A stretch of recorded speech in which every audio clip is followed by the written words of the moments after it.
Hi friends, இன்னைக்கு நம்ம சேனலில் வந்து என்ன பார்க்க போகிறோம்னா, திருவாதிரை 3ஆம் தேதி வருது. அதனால் நம்ம திருவாதிரை களி தான் செஞ்சு காமிக்க போகிறோம் நம்ம சேனலுக்கு. ஏற்கனவே பொறுமா களி புலங்கலரிசி வச்சு பண்ணி காமிச்சிருப்பேன் ஏகாதசிக்கு. இப்போ வந்து இது திருவாதிரை, அதுக்காக வந்து நம்ம பண்ண போகிறோம். அதுக்கு வந்து நம்ம என்ன பண்ணணும், பச்சரிசி தான் எடுத்துக்கணும். பொன்னி பச்சரிசி எடுத்துக்கோங்க. எங்கிட்ட பொன்னி பச்சரிசி பொங்கலுக்கு பண்ணுவோம்ல, அந்த பச்சரிசி இருந்தது, அதனால் ஒரு டம்ளர் எடுத்திருக்கேன். அதுக்கு வந்து பாசிப்பருப்பு 1/2 கிளாஸ் எடுத்துக்கோங்க. இதில் பாதி எடுத்துக்கோங்க. சும்மா 2 ஸ்பூன் கடலைப்பருப்பு வறுத்து போட்டிங்கன்னா கொஞ்சம் டேஸ்ட்டாக இருக்கும், அதனால.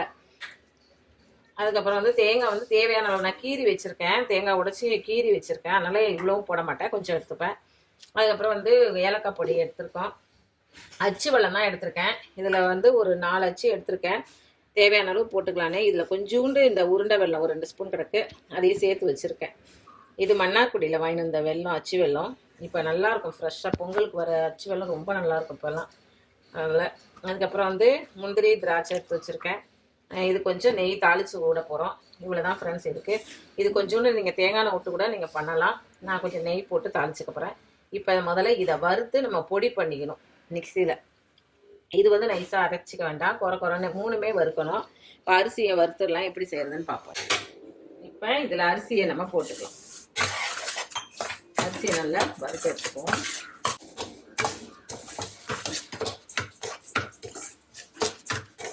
திருவாதிரை அன்னைக்கு ஒரு வாய் களினாலும் சாப்பிடணும்னு சொல்லுவாங்க, சாஸ்திரத்துல இருக்குன்னு சொல்லுவாங்க.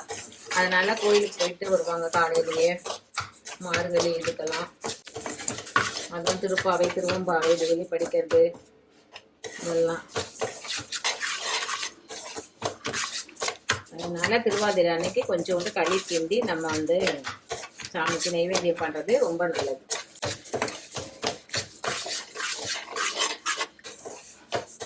பச்சரிசி வந்து சீக்கிரமாக பொரியாது, அதனால் கொஞ்சம் பொறுமையாக இருந்து தான் நீங்கள் வறுக்கணும். நல்லா மீடியமில் வச்சுக்கோங்க அடுப்பை, அப்போ தான் வந்து டீ வந்து நல்லா ஈவனாக வரும். விட்டுட்டு நவுந்துட்டினாலும் செவந்து போயிடும், அப்படியே அடி பிடிச்சிரும் அரிசி மட்டும் டக்குன்னு. நம்ம நின்று கிளறிக்கிட்டே இருக்கும்போது நல்லாயிருக்கும்.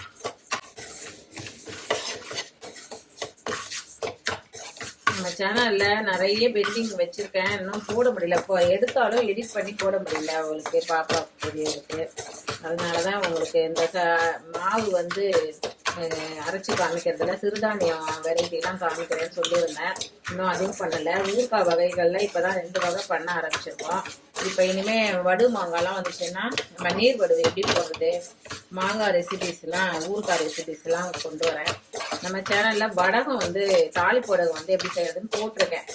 அதாவது திருப்பி வேணாலும் அந்த வீடியோ கொடுக்குறேன். வடகம் வேணுங்கிறவங்களுக்கு கூட கால் பண்ணுங்க. ஆர்டர் எடுத்துட்டு தான் பண்ணுறேன், எனக்கு முடியறதில்லை. அதனால எவ்வளோ பேர் கேட்குறாங்களோ அவ்வளோக்கு மட்டும் பண்ணிட்டு விட்டுறது. பெரிய லெவலில் நம்மளால பண்ண முடியாது, அதுக்கெல்லாம் சப்போர்ட் பண்ண ஆள் இல்லை. அதனால இப்போதைக்கு ஆர்டர் எடுத்து இப்போ குளியல் பொடி கேட்டாங்கல்ல, அந்த மாதிரி கேட்குறவங்களுக்கு பண்ணி கொடுத்துருவேன். அந்த மாதிரி முறுக்கு மாவு கேட்டாங்க அந்த டைமில்.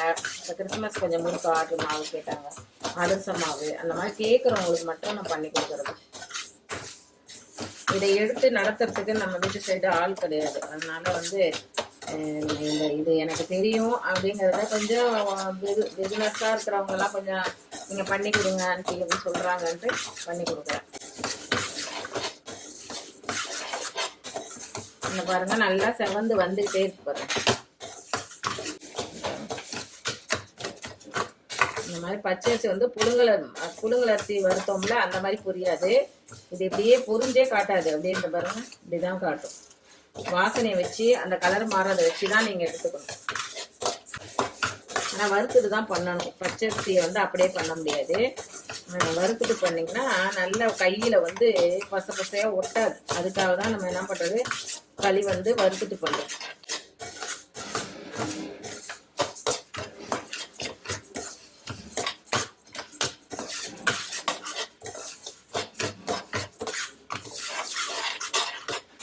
அதே மாதிரி வறுக்கும்போது இந்த அடிகனமான பாத்திரமா எடுத்துக்கோங்க, அப்போதான் வந்து சீக்கிரம் வந்து அடியில் உட்காராது. அலுமினியம் சட்டி இந்த ஸ்டீல்லையே வந்து வரும் பாருங்க, அதுலலாம் வச்சிங்கன்னா உடனே கருகிடும். இந்த மாதிரி ஈவனாக உங்களுக்கு வறுப்படாது. வறுக்கும் போது மட்டும் கொஞ்சம் ஜாக்கிரதையாக, சட்டி கூட வச்சுக்கலாம் நீங்கள், மண் சட்டி கூட. ஆனால் வந்து இரும்பு சட்டி, இந்த அலுமினியம் சட்டி, ஸ்டீலில் வந்து சில்வரில் அதில் இருக்கிறதுல மட்டும் நீங்கள் பண்ணிடாதீங்க. பார்த்தாலே தெரியும் நம்ம அரிசி கொட்டினப்ப எப்படி இருந்தது, இப்போ எப்படி இருக்குன்னு பாருங்கள். இந்த அளவு செவந்தோடனே இதை நிறுத்திக்கோங்க. இப்போ பைத்தம் பருப்பு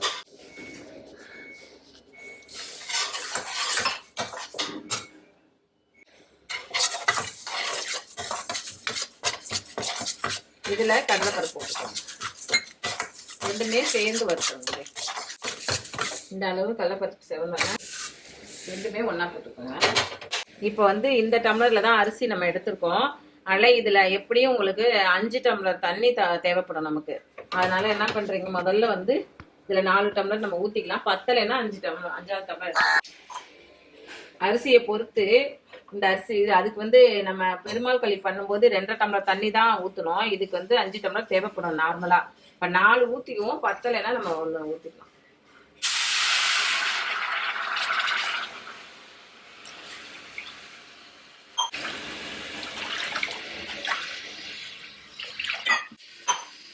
நாலு ஊற்றிருக்கோம். இந்த அச்சி வந்து வடிகட்ட தேவையில்லை, நீங்கள் அப்படியே போட்டுக்கலாம். அதனால் வந்து இதில் மண்ணெல்லாம் எதுவும் இருக்காது. இந்த 2 ஸ்பூன் இருக்குனால அதுவும் போட்டுக்கலாம். இது நல்லா கொதிக்கட்டும், அதுக்கடி இதை அரைச்சிட்டு வந்துடலாம்.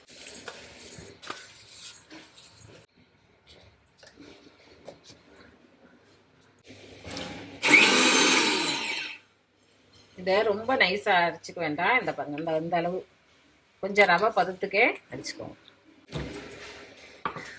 இதில் வந்து தேங்காய் வேணுங்கிற அளவு அடிச்சுக்கோங்க. இது நல்லா ஒரு 2 மூடி தேங்காய் கீறி வச்சிருக்கனால அப்படி கொஞ்சமாக தெரியுது. அடித்து பார்த்தீங்கன்னா பூ எவ்வளோ இருக்குன்னு பார்த்துட்டு கூட போட்டு பார்த்தீங்கன்னா பாருங்கள் எவ்வளோ தேங்காய் இருக்குது. இது போதும். அது அதுக்கடியே நெய்யை வறுத்து இது முந்திரி திராட்சை வறுத்துக்கலாம். உங்களுக்கு இனிப்பு வந்து எவ்வளோ தேவைப்படுதோ அவ்வளோ போட்டுக்கோங்க.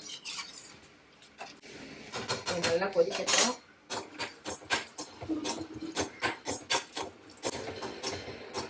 இந்த திராட்சை வந்து உப்பி வந்தோடனே இப்படி உப்பி வந்தோடனே நிறுத்திக்கலாம். இந்த சூப்லேயே இந்த இது செவந்து போயிடும். இது நல்லா கொதிக்கட்டும். தண்ணி வந்து இதுக்கு 4 பங்கு வைக்கணும். வேணும்னா நீங்கள் 1 பங்கு எக்ஸ்ட்ரா வேணும்னா ஊற்றிக்கலாம். இதுலேயே நல்லா வெந்து சுருண்டு வந்துடும். களி அந்த மாதிரி கண்டிஷனில் தான் இருக்கணும். அரிசி ஒரு அரிசி வந்து நல்லா தண்ணி எடுத்துகிட்டே இருக்கும், பச்சரிசி. அதுக்காக நம்ம என்ன பண்ணுறது, கொஞ்சம் கூட வச்சுக்கோங்க. இருக்கும் இது 4 டம்ளரில் ஊற்றி பாருங்கள். இப்போ நல்லா வெல்லம் கரைஞ்சிருச்சு.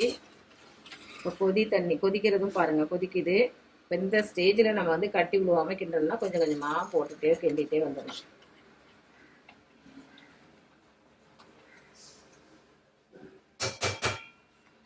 கோயிலுங்கெல்லாம் செய்யும்போது பார்த்தீங்கன்னா குருணம் அரிசி இருக்குல்ல, அதில் தான் செய்வாங்க களி கோயிலெல்லாம். இது வெந்தோடனே கட்டிலாம் விட்டுடும். நீங்கள் இருந்தாலும் கிண்டிக்கிட்டே இருங்க. இழுத்து கிண்டினீங்கன்னா கட்டி விழுந்துடும், கட்டி உடஞ்சிடும். இந்த கொதி வரும்போது நீங்கள் சிம்மில் வச்சுட்டு கட்டி இல்லாமல் கிண்டிட்டு அதுக்கப்புறம் வந்து ஹையில் வேணாலும் வச்சுக்கோங்க, இல்லை சிம்மில் வச்சு கிண்டிடுங்க. பொறுமையாக வேகும். அரிசி வறுத்துருக்கிறதுனால வெந்துடும். இருந்தாலும் நம்ம என்ன பண்ணணும், கொஞ்சம் உடச்சி விட்டுட்டே இருந்தோம்னா அந்த மாவு போய் அந்த கட்டிக்குள்ளே நின்றுக்கும். அதுதான் கட்டி விடுவாமல் கிண்டுறதுங்கிறது.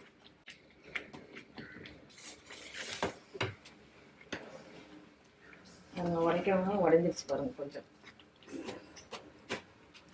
இந்த டைமில் கொஞ்சம் தெளிக்கும் மேலே, ஜாக்கிரதையாக வச்சுக்கோங்க கையை.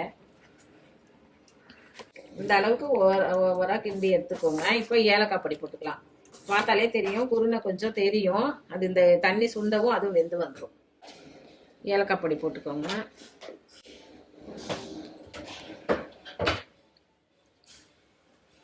இப்போ வந்து தேங்காய்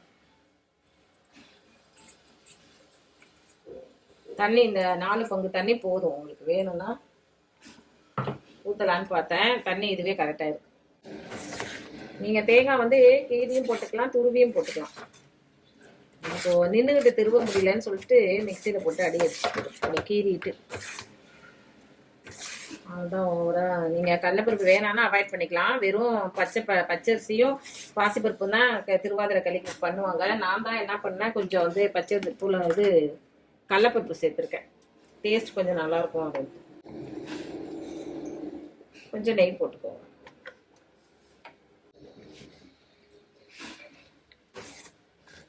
அவ்வளோதான், களி வந்து ஓரளவுக்கு ரெடி ஆயிடுச்சு. இது பாருங்கள், நல்லா வெந்து பார்த்தாலே தெரியும், நல்லா வெந்துடுச்சு. அதனால இதை அப்படியே 5 நிமிஷம் மூடி வச்சுருங்க. நிறுத்திட்டு அதுக்கப்புறம் நெய்வேதனம் பண்ண சாமிக்கு முந்திரி திராட்சையும் இதை போட்டு.